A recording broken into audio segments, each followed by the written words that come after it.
Hey folks, welcome back to another Dice Tower preview. I'm Mark, and today we're taking a look at Adventure Party, which is brought to you by Smirk and Dagger Games. It's for 3 to 8 players, ages 10 and up, and games generally run about 30 to 60 minutes. Adventure Party delivers a robust role-playing experience for new players as well as seasoned gamers. In this cooperative guessing game, you will take on the roles of adventurers in a classic fantasy role-playing world, facing monsters and attempting heroic deeds. Over the course of 3 adventure scenarios, your party will work together and collectively attempt to score the most experience points possible. Players will take turns rolling their 20-sided die in secret. Based on how well or poorly they rolled, they will describe what their character does, first outlining their plans and then describing the outcome of their actions. The goal of which is to provide enough details so the GM for that turn can guess the number they rolled as closely as possible, earning the entire party experience points. Each subsequent player will build upon this description of the action to tell a thrilling tale of adventure, or sometimes a comical tale of their misadventures when things go wrong. Guess well, and the party's experience points will climb to victorious heights. It's all the excitement of role-playing in a fast-paced guessing game you can learn in about 2 minutes. Guess the role, grab the glory. All the characters that you would expect to see in a fantasy adventure role-playing game are here. You've got warriors, you've got wizards, druids, clerics, necromancers. You've got so many possibilities of different types of characters you can take on and play in this role-playing experience. Now, you have a character screen, and this will be placed in front of you so others can't see what you're rolling.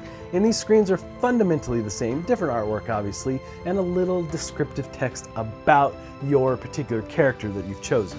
Along with this text, a couple other key items. You've got proficient at, you've got primary weapons, and other gear that you might be carrying. Now you're going to also get 2 cards that are going to give you different types of gear as well. But these are all aids. They're just ways to get you engaged and role play with the character. The other side of the screen is just really a guide for you as you roll your dice.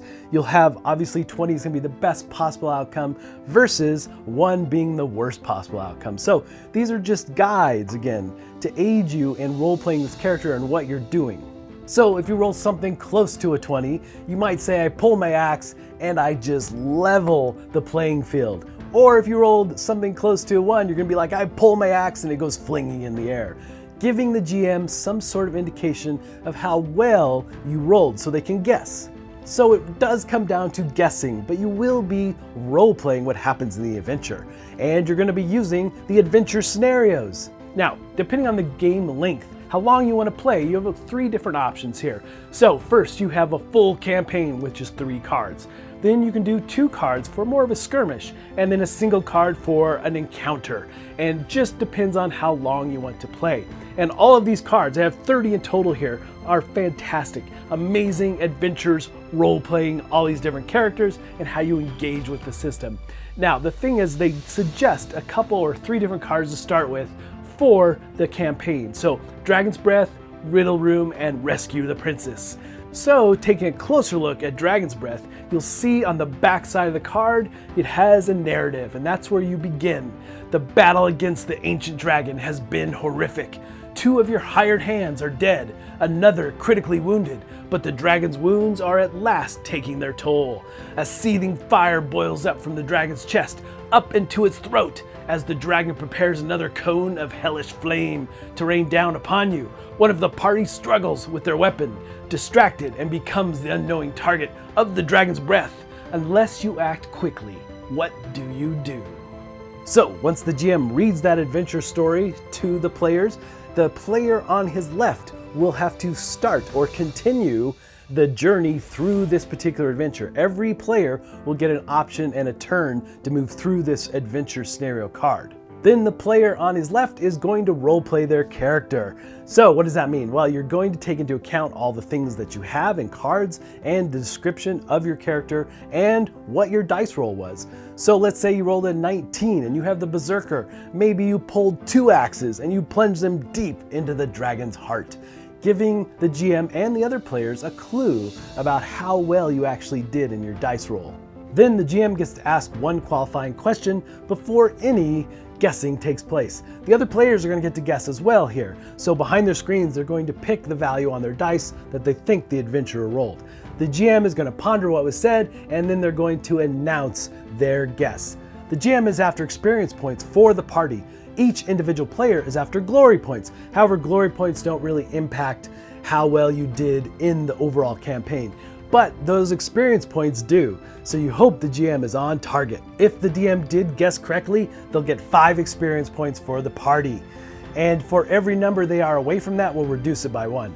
However, for the glory points for the players, they'll only get 2 points if they guess correctly, and then obviously as they get further away from the number, then that will be reduced greatly, and potentially only getting 1 point or nothing. So glory points again are not key to winning the game or doing well in the campaign. But through the course of this particular scenario card, every player will get the chance to be the GM. Then that scenario card comes to an end and it's time to pick a GM for the next round. You roll dice to do this, and then simply you'll draw a transition card. These cards are just ways to kind of tie things together, give you some fun and embellishment on what happened in the previous scenario. So there is no time to worry about how well or poorly you did dealing with the dragon. Right now, you've got another problem. Then the GM will grab the next scenario card and read it aloud, and you'll continue from there. At the end of the campaign, you'll total up all your different experience points. Now, based on how well you did through the course of each scenario card will determine your level of excellence. So either you're legendary at the top or you're embarrassing at the bottom, and with varying degrees in between. And hopefully, obviously, you want to be legendary by the end of the campaign. All right, folks, just a reminder once again, this has been a Dice Tower paid preview, and everything you've seen has been in prototype form, so keep a close eye on the campaign for any changes that still may occur. Now, with that said, I have played a fair amount of RPGs in my day, and this has been really simply, for me, a ton of fun. A party RPG with simple dice rolls, but also for new players who've not experienced RPGs, I feel like this is good training ground for being the adventurer or even GM, because you get to add to the narrative, you get to role play what your character does, and it's just very simple dice rolls. And the whole guessing aspect is a ton of fun as well as you enter into this adventure, and every player gets the chance to add to the adventure, which is really fun. But folks, ultimately, if this looks like something of interest to you, I'm sure they'd appreciate your support.